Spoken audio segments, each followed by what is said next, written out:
Assalamualaikum warahmatullahi wabarakatuh. Kami dari kelompok 3 yang terdiri dari Ari Barokah, Muhammad Sultan Zifutifah Samsuar, Muhammad Yakini Akbar, dan Hilton Kusuma Siahaan. Di mana kami di sini akan membuat video pembelajaran mengenai asas dan prinsip hukum kepalitan. Adapun tujuan kami membuat video pembelajaran ini adalah dalam rangka memenuhi tugas hukum kepalitan yang diampu oleh dosen kami, yaitu Pak Thohir. Oke, yang pertama yang akan kita bahas yaitu asas-asas dari hukum kepalitan. Asas-asas dari hukum kepalitan itu sendiri itu ada 4 macam. Yang pertama yaitu asas keseimbangan. Asas keseimbangan ini mengatur beberapa ketentuan yang merupakan perwujudan dari asas keseimbangan, yaitu di satu pihak terdapat ketentuan yang dapat mencegah terjadinya penyalahgunaan pranata dan lembaga kepalitan oleh debitur yang tidak jujur. Di lain pihak, terdapat ketentuan yang dapat mencegah terjadinya penyalahgunaan pranata dan lembaga kepalitan oleh kreditur yang tidak beriktikat baik. Yang kedua yaitu asas kelangsungan usaha. Dalam asas kelangsungan usaha ini terdapat ketentuan yang memungkinkan perusahaan debitur yang prospektif tetap diberlangsungkan. Kemudian yang ketiga yaitu asas keadilan. Dalam kepalitan, asas keadilan ini mengandung pengertian bahwa ketentuan mengenai kepalitan dapat memenuhi rasa keadilan bagi para pihak yang berkepentingan. Asas keadilan ini yaitu untuk mencegah terjadinya kesewenang-wenangan pihak penagih yang mengusahakan pembayaran atas tagihan masing-masing terhadap debitur dengan tidak mempedulikan kreditor yang lainnya. Yang keempat yaitu asas integrasi.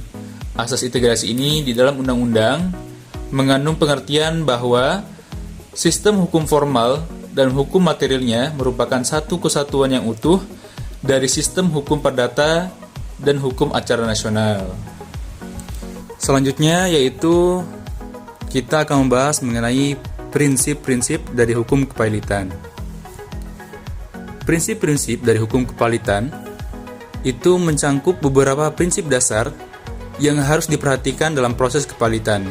Antara lain, yang pertama yaitu prinsip kepentingan bersama.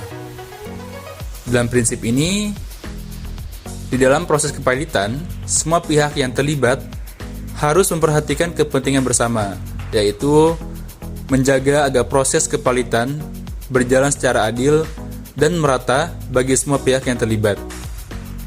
Prinsip yang kedua yaitu prinsip keadilan.